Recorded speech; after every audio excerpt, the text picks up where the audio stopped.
Hi everyone, it's Yvette Blowitz from SpiritGirl.com and welcome to the Spirit Girl Talk Show podcast.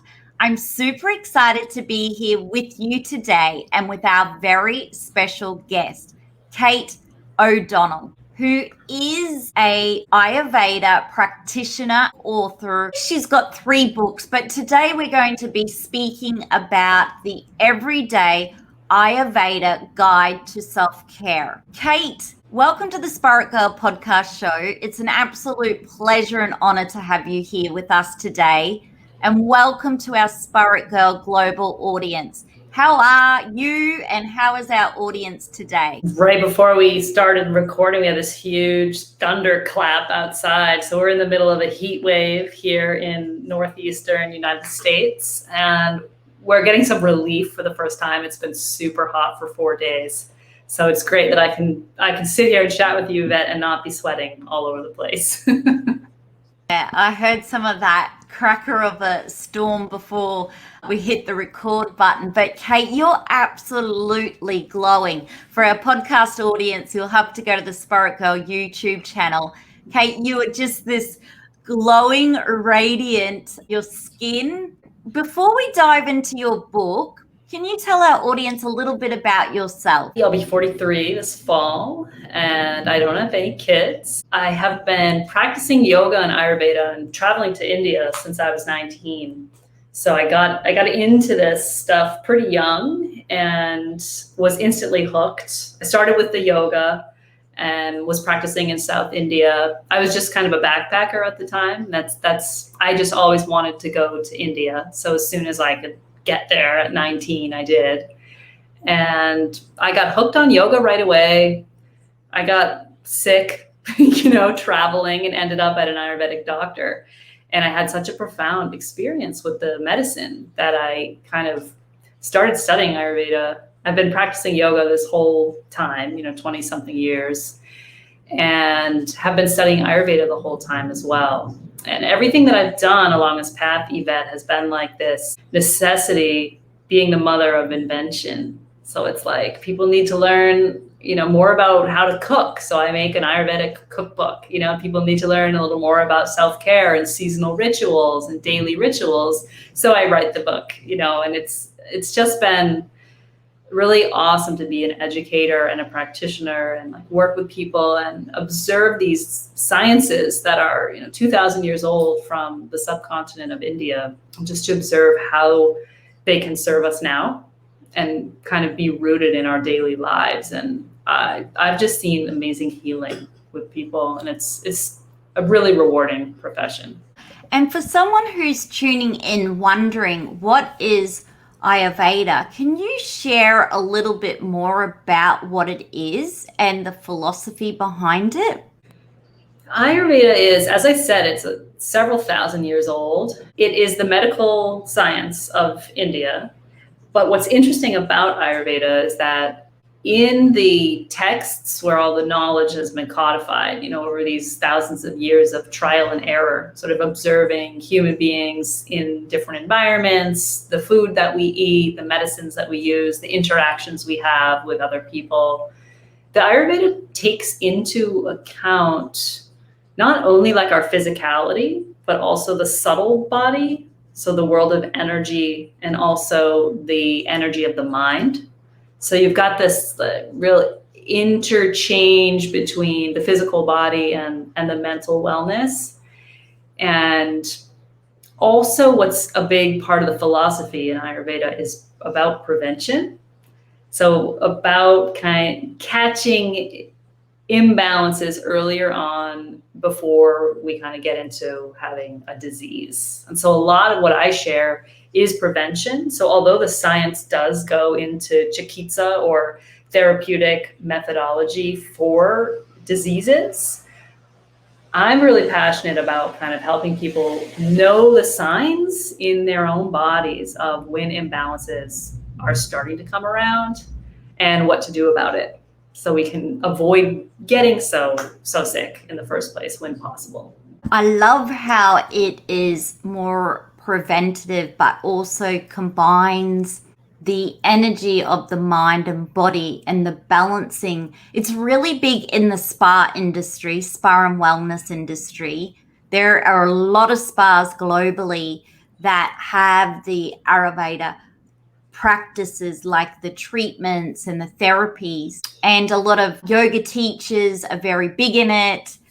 What are some of your self-care rituals? Well, it's been 20 years in the making. It's interesting because I started out with the yoga, and so many of my routines around like bedtime and wake up time and when I eat and what I eat, a lot of those things were kind of baked into the yoga method for me. So I've always been on this kind of like early to rise, early to bed schedule. And at this point, I couldn't do it any other way, I don't think. And according to Ayurveda, a lot of our daily routines, when we live in accordance with natural rhythms, it's like we're rowing our boat along with the current of nature, that is the environment in which we as human beings live. So when our rhythms get sort of off of the natural cues, it's like we start rowing our boat against the current, and eventually it makes you feel kind of tired, and the vitality in the body, it's like you have to work harder for it. So things like waking with the sun, sort of getting up closer to sunrise and getting to sleep early is really important. I can't say enough about what that does for balance in the mind, in the digestion, in the hormones. The Ayurveda texts actually describe that sleep is a matter of life and death. Like really, sleep is huge. Yeah, sleep is so huge. I even know if I don't go to bed early, I'm not at my best game, don't feel that good mentally, physically, like emotionally. It really puts everything off balance. And I've sadly seen family members who have struggled with insomnia and the health implications. And I also know there are a lot of people now with technology and being so wired that the feed becomes more important, looking at that, than sleep. So I love how you've just shared how important sleep is. The thing that we can all like a take-home message is that if you think about bodily processes, like all the things that bodies have to do, we wake up and we go to bed, we get hungry and we eat. On a deeper level, we have the metabolic factor, we have the correct balance of the hormones. All of these things operate in a rhythm. The body is responding to natural cycles, like the time of day and the season, the time of life, our aging process. And everything, like, you get hungry at a similar time, you get tired at a certain time, the menstrual cycle for women is coming at a similar time. All these rhythms are there. And so at the most basic, a daily self-care regimen in Ayurveda is about creating rhythms, like patterns, because that's how bodies do best. So if we can be a little more regular about when we have our main meal, when we wake up, when we do our exercise, and it's just about having it doesn't have to be this like perfect march, from the time that we wake up to the time we go to bed, not at all. But I think if we just have a few touchstones, it keeps the body in this kind of more relaxed and more vibrant place where the digestion is better and the sleep is better. And the mind, of course, is also at ease inside a rhythmic container. So what time roughly would you go to bed as a guide and wake up? The prevention aspect of Ayurveda gives us is this sort of daily rhythm. And it's based on the bodily processes that naturally go on at different times of day. And so there's this magic time around 10 p.m. where the body, the fire element, so Ayurveda is this 5 element system. So we're looking at the body as in terms of a combination of space, air element, fire, water, and earth. So we get our grounding from the earth, we get moisture from water, we get the digestive and transformational quality from fire. Air, we get movement, and space, we get the creativity. and the space for movement, of course. When you look at what bodies do, for instance, one of the really important cycles is that fire element kicks in when we're asleep in the middle of the night and does the detoxification of the blood.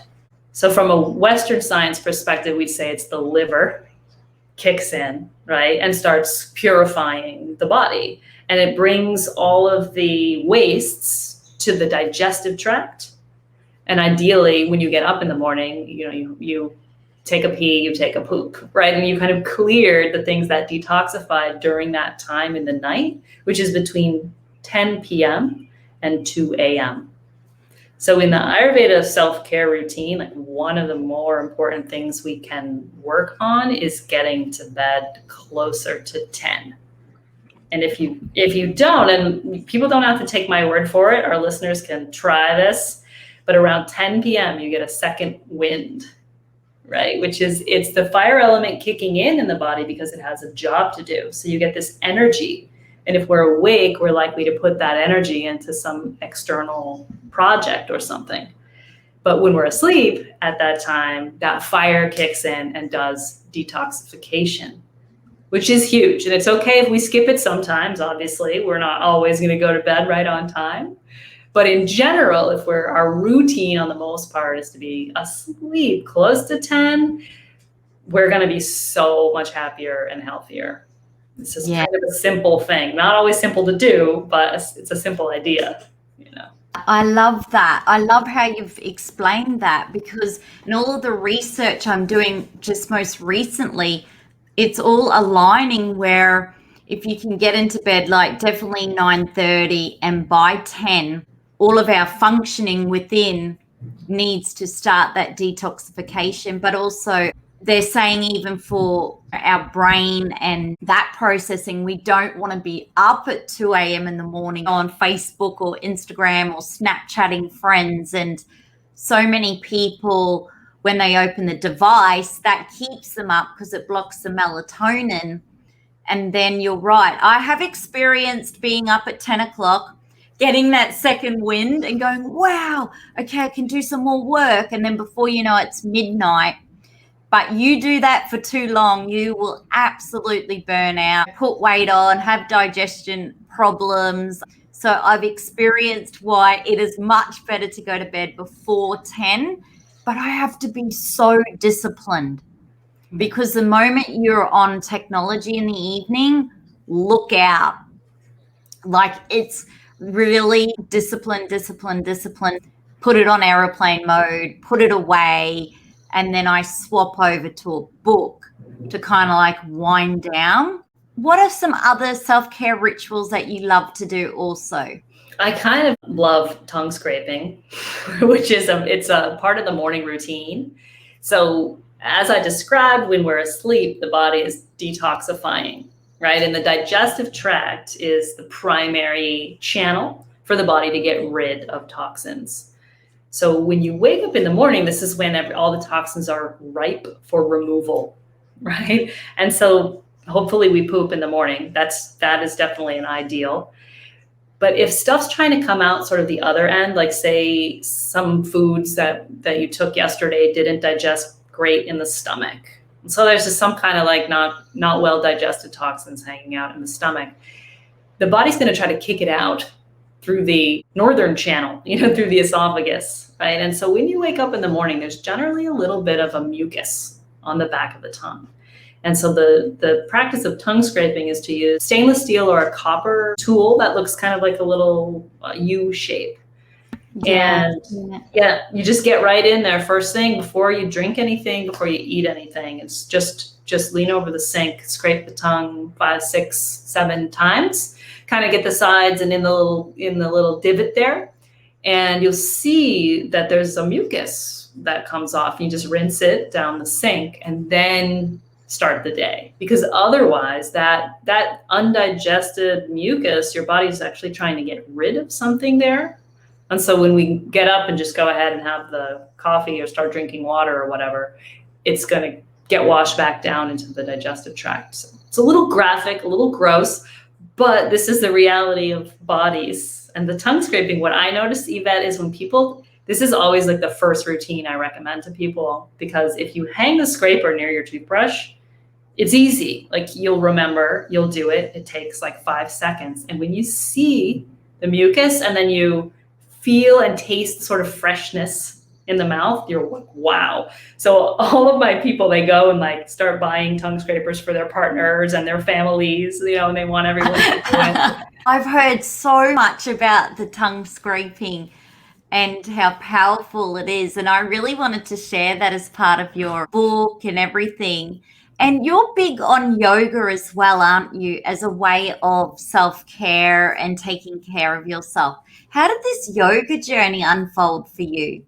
Epic story, but long story short is, I got in India that first time when I was 19. I was introduced to a method called Ashtanga yoga, which comes out of South India. And so I was sort of near to the city where the family that teaches that yoga originated.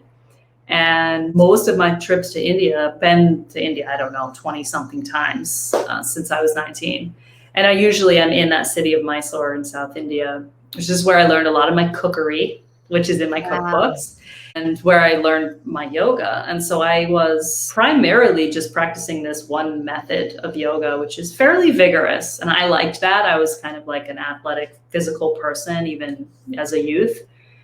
And I just learned like how to practice yoga, how to be disciplined, how to be regular about it. And I held a yoga community also for 12 years in the city of Boston.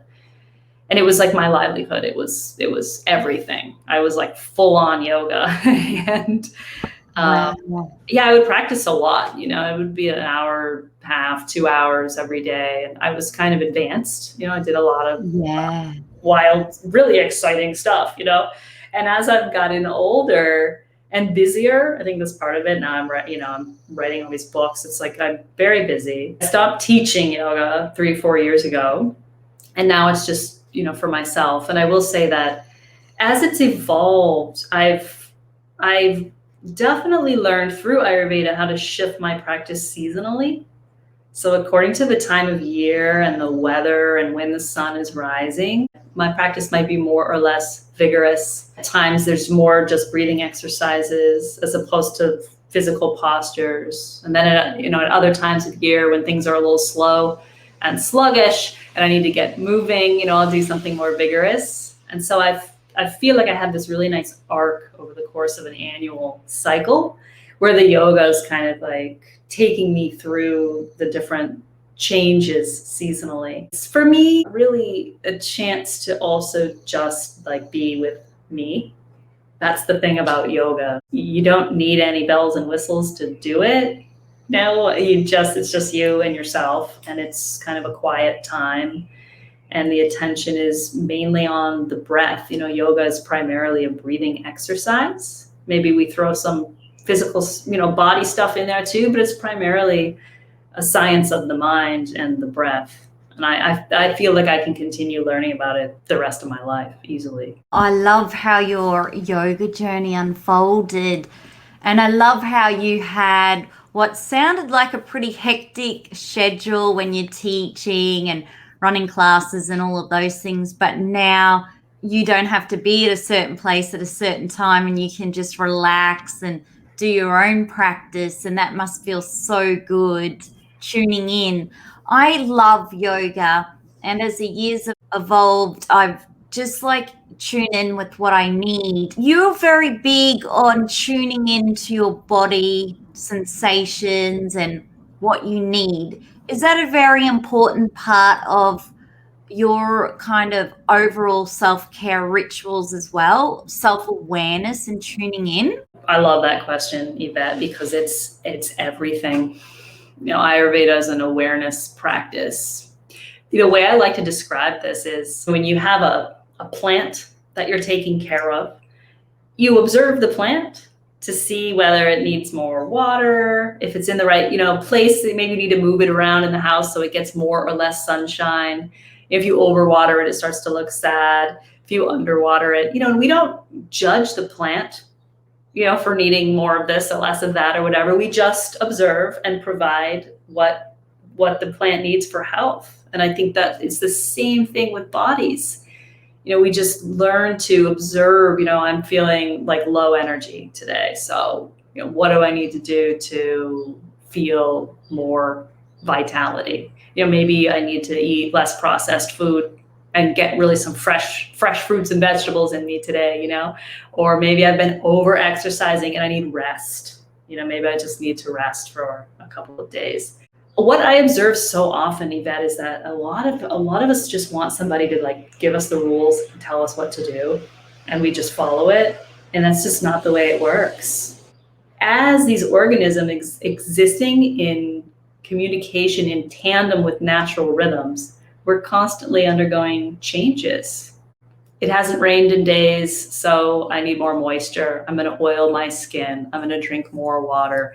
Or it's super moist. It's been raining all, month. And so I'm going to actually eat foods that are drying and do some body therapies that remove excess moisture. There's this flow that's always going on between the consciousness and the body. I think if we're very honest and real about self-care, then we can just simply provide what's needed. Provide the qualities that are needed, at any given time. I love that. Provide the qualities that are needed at any given time, because it is such an intuitive process of self-awareness, self-care. And say, for instance, someone who's in New York City doing something in the winter, their life, what's going on for them, their circumstances is so different to, say, someone in Australia in summer. So our self-care needs, even based on the seasons, which you've talked a lot about, are different. So even though someone might be doing a certain HIIT workout, if you're in winter, you're probably thinking, I can hardly get out of bed, let alone do, jumping on a box at, today. So it's so intuitive and so unique. When it comes to your food, what are some of your go-to foods you love to eat? If you could even share a go-to recipe, that would be incredible also. My 3 books, the first 2 are cookbooks. And not because I'm a chef or anything. I do love food. I'm not fancy with it though. I just need to eat, and it's got to be done in a half hour or less, and I can't be bothered. So everything is all my recipes are really practical and simple. And I think that food, if you let the food itself, if it's a fresh, high quality ingredient, natural, it's going to taste good. It doesn't need a bunch of craziness. We can just eat it. And when I started practicing Ayurveda with the public, it kept coming to this place that people just didn't know what to eat. And there was a lot of concern about foods that are right and foods that are wrong. And I found it created a lot of anxiety for people. And food is our most basic relationship that we have with the natural world. Our body is actually built of food. The 5 elements that are present in the food then make the tissues of our bodies. So the activity of eating is actually creating a spiritual relationship and connection with the world that supports us. And I think that's missing for a lot of us in how we approach food. So food to me it is kind of a sacred thing. I sit down when I eat. I take time to eat the food. And I really enjoy grocery shopping. I love being around ingredients and food. And I'll buy, if people can get to a farmer's market and buy local and seasonal stuff, there's a lot of data right now on the importance for our microbiome, which I'm sure you've come across these ideas. But to be able to eat foods that are grown in local soil is really important. And so one of my favorite things, Yvette, that I do all the time is make soup. I eat soup all the time. It is the most digestible.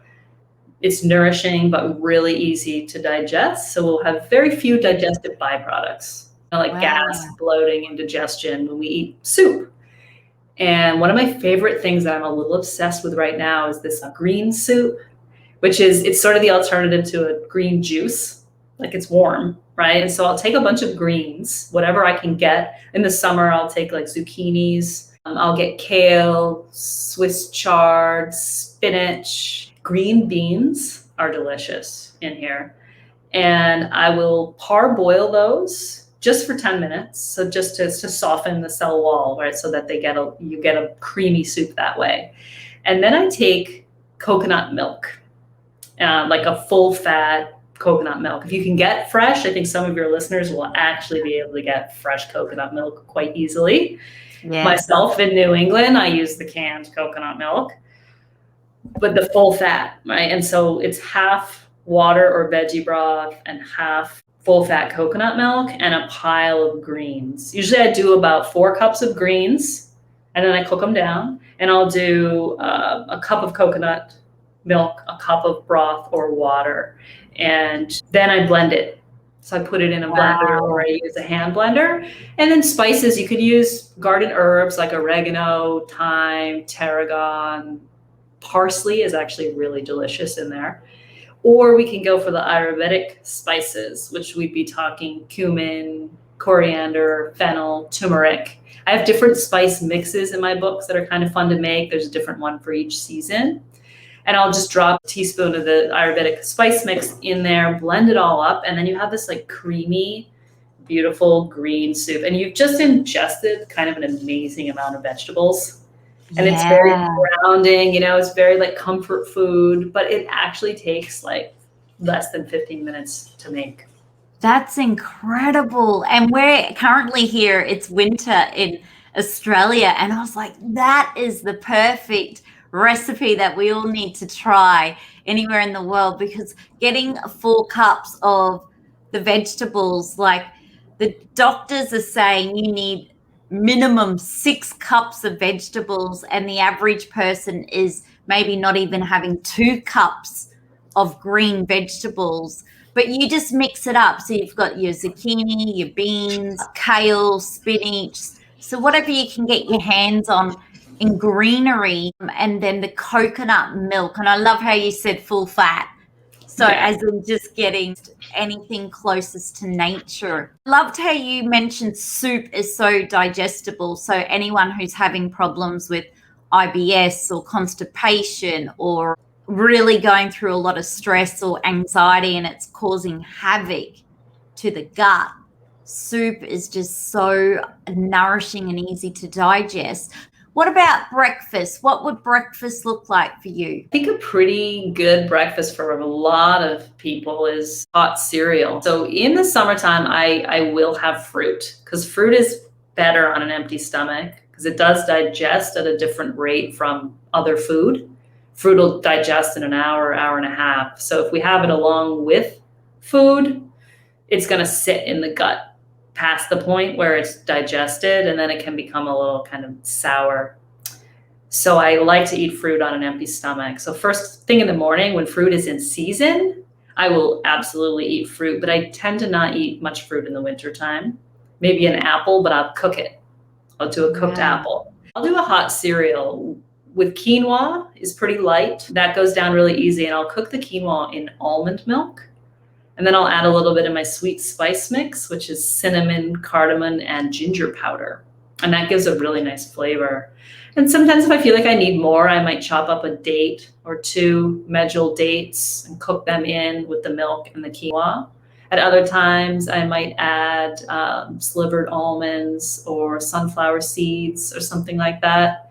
I think the breakfast really depends on like how active a person is. If you're going to sit at a computer, you might not need the same amount of food that someone who's going to go dig a ditch needs. Yeah, that's right. Yeah. And I'll do a hot cereal a lot, and I'll do cooked fruit, prunes and apples and dates, and that's a lighter breakfast. But I find, and I'll add again some of the cinnamon, ginger powder, and cook it with just cook it down in water to make kind of like a stewed fruit. And when I don't feel like I need a grain or the nuts and the seeds and all that, I'll just have the stewed fruits. And those are both really nice. Kind of works in the fall and the winter and the spring. And then in the summer, if I can just go to town on a watermelon, I'm pretty happy, because it's such a short season that we get fruit like that. Yeah. I love how you eat in season, and also I love how there's this become more important during COVID-19, the global pandemic, of eating locally and what's in season and what you can get from the farmers market as well. And what about your drinks? So we have a massive coffee culture in Australia where it's like, got to grab a coffee, got to be takeaway. It's huge. I'm sure it's the same in America and so many places globally. But when you go to get, say, a warm drink in the morning, is it coffee, tea? What does that look like for you? For many years, Yvette, when I got up at 4 a.m, I was very addicted to chai. So we would take a really high quality milk and the Indian tea and fresh ginger root and cinnamon. We'd use coconut sugar as the sweetener. Or if we could get jaggery, I used to actually bring jaggery home from India in my suitcase. And jaggery is just evaporated cane juice. So if someone's looking for that natural sugarcane product, you can buy it. You don't have to bring it in the suitcase.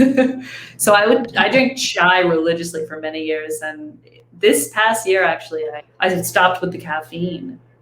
And Wow. And I was really into caffeine. So, but I'm a proponent, as is Ayurveda, of seasonal cleansing.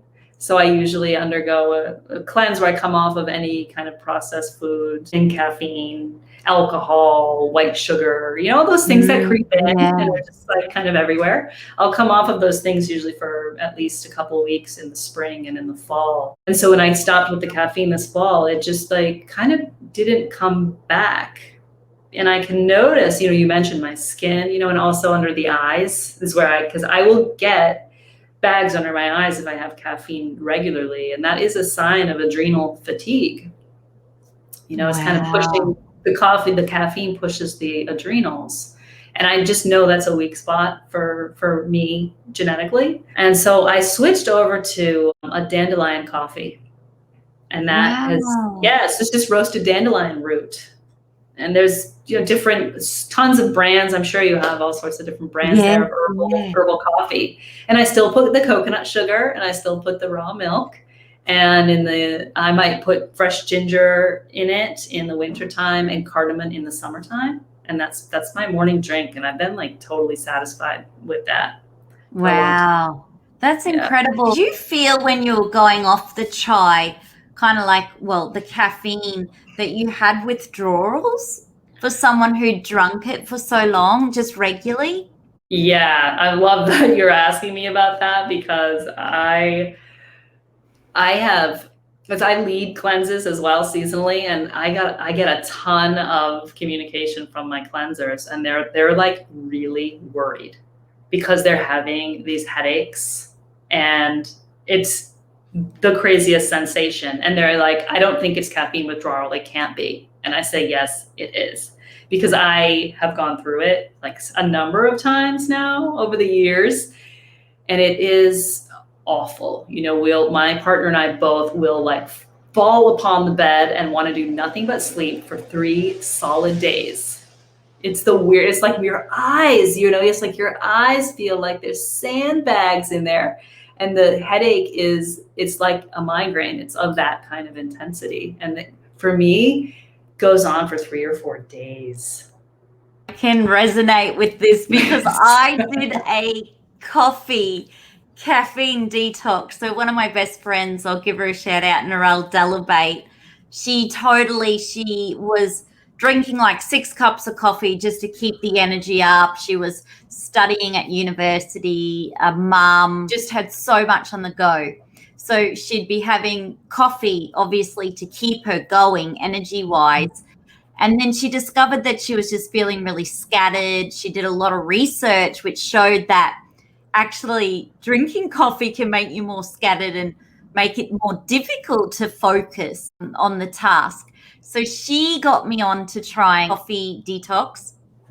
And I kid you not, like I did it for a month, but I tell you what, that first week, the first few days, I was in bed sick, like headaches, like it was, oh my goodness, so intense.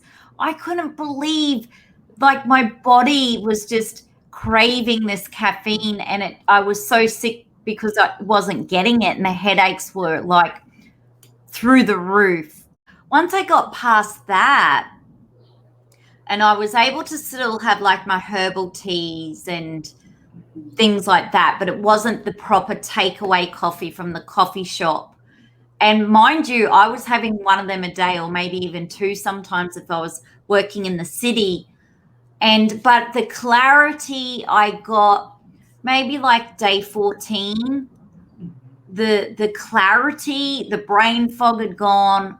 Like when you're really stressed and anxious and you drink coffee, it makes you more stressed and anxious. Well, not all people, but for myself, and I've spoken to other people where it kind of gets you all hyped up. So I just found it over time to be really calming on the central nervous system, really great for the brain, really great for the mind.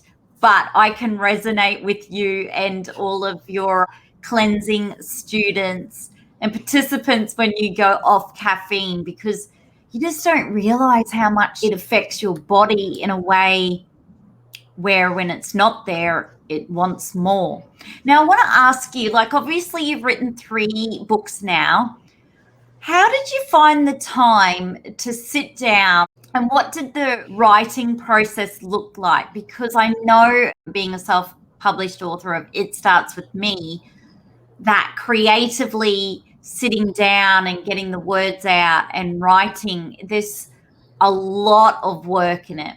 And that's even before the editing part. How did you carve the time out, Kate, to do this? That's a good question. I mean, I did say already I don't have children. I think that is part of why I have 3 books. They're your 3 babies. Exactly. You're like me, I've only got 1 baby, but yeah, I can resonate with this totally, where you're like, okay, I don't have kids, so I'm just going to write books. It does keep you busy. So that's awesome. What I've come to know about myself, actually, my process for writing is that I like to really, because the concepts, Ayurveda is, it's epic in its depth and breadth. So I have a very hard time moving in and out of the writing process. So when I go into like writing mode, I usually incubate and research and such for a good 6 months, sometimes even a year. And then when I sit down to write, the book it's already there somewhere. And you know what I mean? Like I've been thinking about it without actually writing anything down. Maybe every now and then I'll write down a sentence or, something. I do keep little brainstorm documents, but what I do now is I shut everything else down and I actually travel to a different place for a month or 2. And I just immerse. And I actually have written, most of my books have primarily been written in India. So I'm like in India while I'm writing. Yeah. And it's just, it's an easy place for me to just be and do. I have had to put my foot down about shutting everything down for a month or 2. And I find if I can then I can write like at least half the book in that month or 2, where it's all I'm doing. And I'll work for like as much as 5 hours in a day. And I still cook my own food and, try not to get into caffeine and alcohol and that kind of stuff too much when I'm writing. And then I think there's another 6-month process after that where it's almost like I've got the garden bed ready and put in the seeds, and now I'm just watering, so I will continue I'll set aside 3 days here, an afternoon there, and just put in like 2 or 3 hours and just bang something out. But for me, what I realize is it's just, I'm not one of those people who like writes for an hour every day. I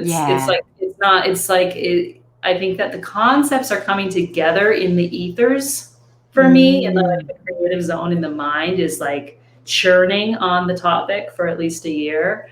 And then I just like make everything go away and just boom, and like channel it and get the words, get the concepts like into the words. And I just need very little disturbance during that time. And I'll kind of like eat and breathe it for as much as like 6 weeks, maybe. Wow. When you just reminded me of Dr. Wayne Dwyer in that moment, because he used to do this where he'd study up a particular topic and then immerse himself in it, live it, breathe it, eat it, sleep it, and sort of let it pour out of him. When you obviously switch off, say, from social media, emails, it must just help totally, like you said, to be in the zone or to be in the flow, or you're not distracted.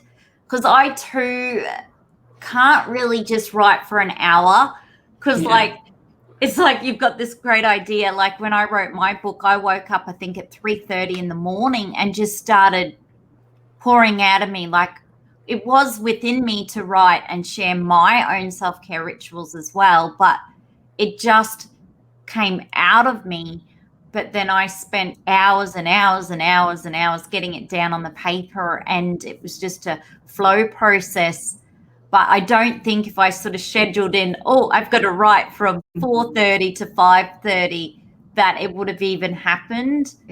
You also have launched some online courses through the Ayurveda Living Institute. Can you share a little bit more about that with us? This was something I started pre-COVID, actually. What I wanted to do was create more resources for my readers, because what I would find is while a lot of people get a ton out of working with my books in their daily life, there's also people who are overwhelmed by the amount of content in a book. And so with the courses, I could sort of break it down and also guide people through videos, PDFs, and create like more resources to help them not only understand intellectually. I feel like that's like the least important aspect of Ayurveda, but to like get it happening in their life, So I think it was able to take bite-sized chunks. And so I can cover a different topic with each course,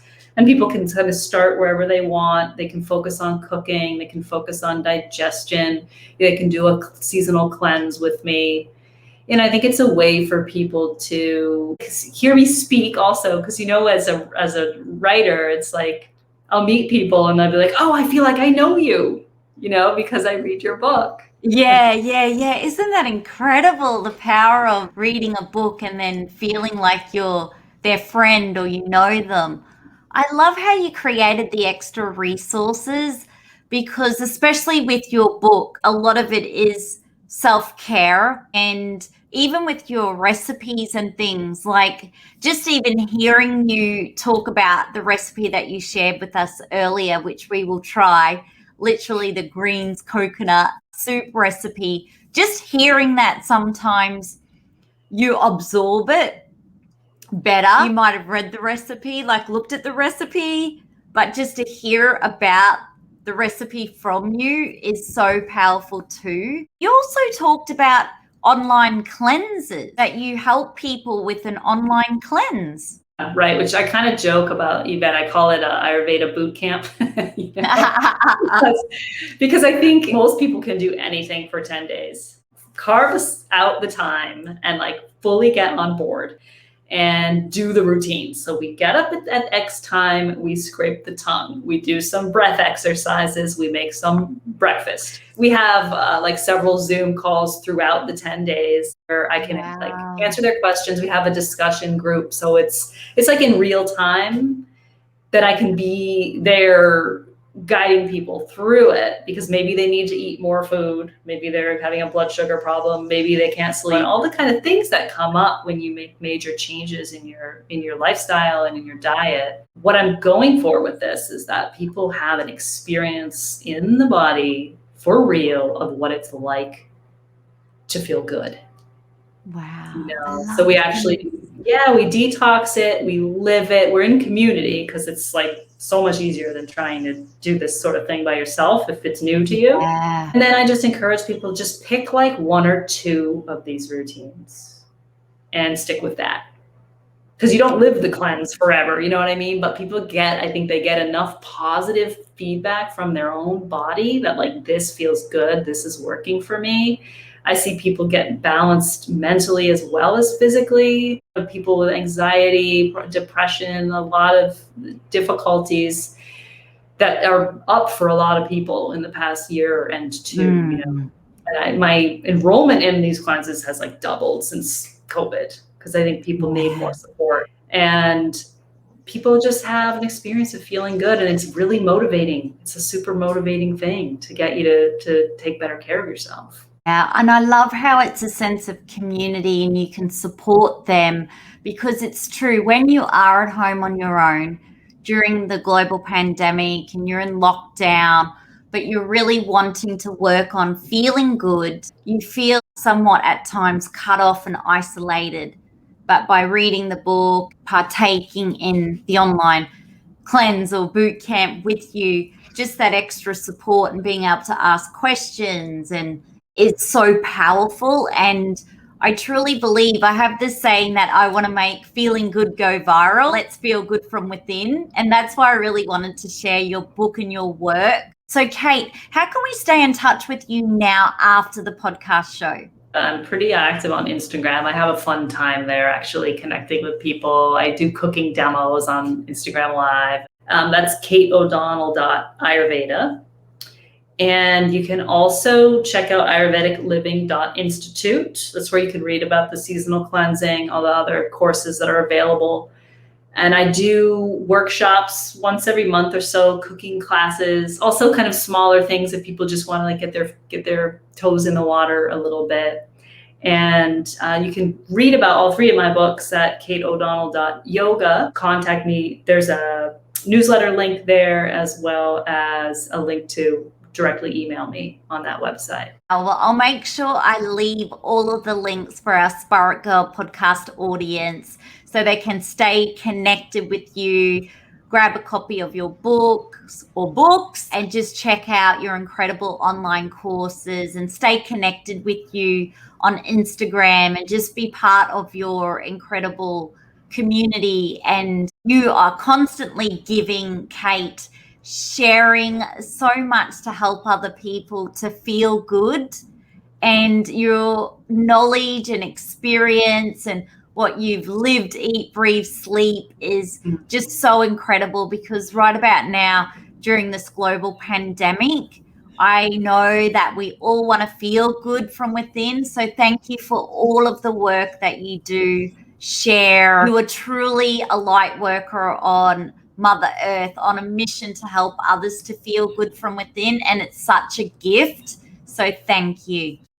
Thank you. I appreciate you so much. Yeah. Yeah. And it's really great to be a part of the community that's interested in feeling good, and I love that, going viral with that. It's awesome. Yeah, I love that. As they say, you're a sister from another mother. You know how the boys go, hey, brother from another mother? We're like, hey, sister from another mother. But thanks, Kate. It's been an absolute pleasure. I could speak to you literally for hours about your journey and self-care rituals. But if anyone has more questions, send them either to myself or Kate, and we'll say goodbye, Kate. Thank you again.